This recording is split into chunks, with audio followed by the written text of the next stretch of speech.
SpaceX has transported its most advanced Starship booster prototype to the launch pad for the fifth time in 5 months. On August the 12th, Super Heavy Booster 7 returned to the factory for the fourth time after performing the first static fire engine test while installed on SpaceX's orbital Starship launch mounts. In the days prior, the booster completed 2 back-to-back static fire tests with one of its 20 Raptor engines, which gave SpaceX confidence to move on to the next phase. Wanna know more about it? Then stay tuned till the end. The SpaceX team has been working hard to get Super Heavy B7 ready for its next big tests.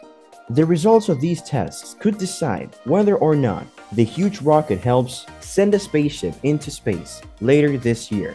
The goal has been the same for the past 6 months, to get the first Super Heavy booster ready to fly. In order to achieve this goal, SpaceX will need to finally perform a static fire test on a Super Heavy rocket that has all of the necessary Raptor engines installed for Booster 7 and its immediate successors. That means 33 new Raptor 2 engines, each of which can push around 7,600 metric tons. Since Booster 7 made its 5th return to a Starbase assembly bay for the 5th time in 5 months, the employees at SpaceX have been concentrating their efforts specifically on this matter. The most advanced prototype of SpaceX Starship booster has been transported from the Starbase factory to the pad in preparation for launch. The first step in getting ready for additional testing is to complete this. On August the 12th, the Super Heavy Booster 7 traveled all the way back to the factory for the 4th time. It was the first prototype of any kind to perform a static fire engine test while it was attached to SpaceX's orbital Starship launch mount. The test was carried out successfully. In the days leading up to this, the booster had successfully completed 2 static fire tests in a row with one of the 20 Raptor engines that were installed on the rocket. Both of these tests appear to have provided SpaceX with sufficient confidence to get ready for the subsequent phase of testing. SpaceX didn't make much progress until its first engine test, when it tried to test all 33 of the prototype's Raptors at once. It's not clear if overzealous managers or executives were to blame, or if someone just forgot, but the behavior of Super Heavy and the orbital launch pad together was not well understood before testing began. The rocket that was released during the 33 engine spin prime test on July 11th found an ignition source and exploded violently. This caused damage to Booster 7's aft engine section that needed to be fixed for several weeks, from July 15th to August the 6th. When the Super Heavy was rolled out to the pad for the 4th time on August the 6th, it was missing all 13 of the engines in the middle. This meant that for the test that followed, only the outer ring of 20 Raptor boost engines were partially installed. Thankfully, things went much more smoothly on the second attempt, and B7 was able to finish 2 spin prime tests with just a single Raptor engine. The second test was the longest Starbase static fire ever by about a factor of 3. It lasted about 20 seconds and let SpaceX test the autogenous pressurization of Booster 7. This system fills the Super Heavy's tanks with pressure by turning small amounts of cryogenic liquid propellant into gas. This keeps the tank stable as thousands of tons of propellant are quickly taken out of them. On August the 12th, Booster 7 made its way back to the factory, where workers then proceeded to install the rocket's 13 center engines for the second time. Booster 7 went back to the Orbital Launch Site, or OLS, as we called it on August 23rd. The pad robotic launch tower used 2 arms to lift the rocket off its transfer stand and put it on the launch mount by the end of the day, after it had stopped for repairs and new hardware. The B7 testing started up again with the test of the Raptor engine spin prime. Teams of SpaceX employees took advantage of an unexpected break in testing to make adjustments to the orbital launch mount and prepare Booster 7 for the subsequent round of static fire testing. Both of these tasks were successfully completed. It is likely that SpaceX was attempting to fix the issues that led to the explosion that occurred on July 11th as quickly as they could.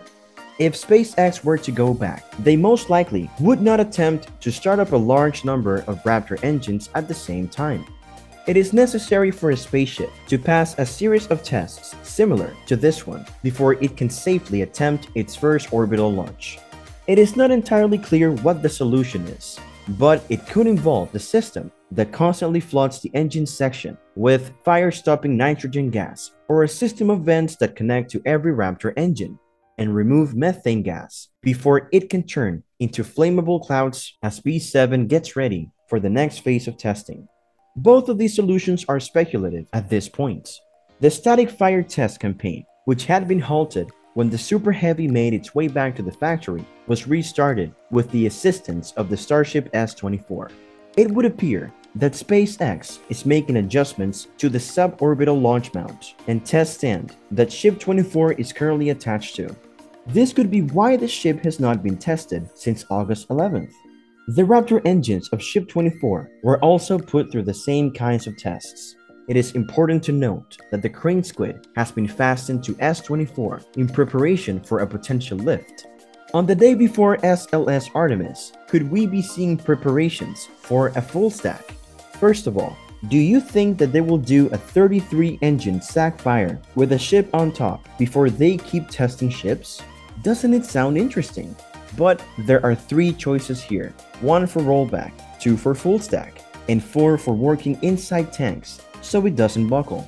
SpaceX has tentatively set aside 3 12-hour test windows on August 29th, 30th, and 31st. One of these could be used to test either or both of the prototypes if everything goes as planned. SpaceX Ships 24 and B7 will finish all the qualification tests that SpaceX can give them and be ready to support the first attempt to launch the Starship into orbit before the end of 2022. This is happening while SpaceX is busy with a series of test schedules.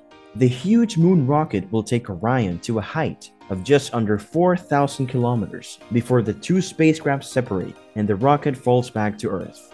Orion will keep going to the moon, where it will orbit for 6 days before heading back home. The first flight with people on board is planned for 2024.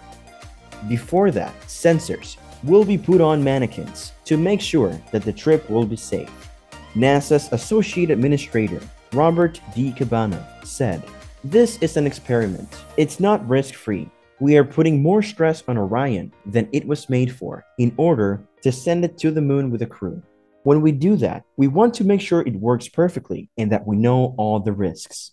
After Artemis 1, the next planned flight will take a crew of astronauts around the moon and back without stopping. This will take place in the year 2024. After that, in the year 2025, NASA intends to carry a crew to the surface of the moon for the very first time since the Apollo 17 mission in 1972. NASA says that the Artemis 3 mission in 2025 will include the first woman to walk on the moon. So that's all for today's video. If you like this video, give it a thumbs up, and if you want to watch more videos like this one, hit the subscribe button and turn on notifications so that you will always be notified.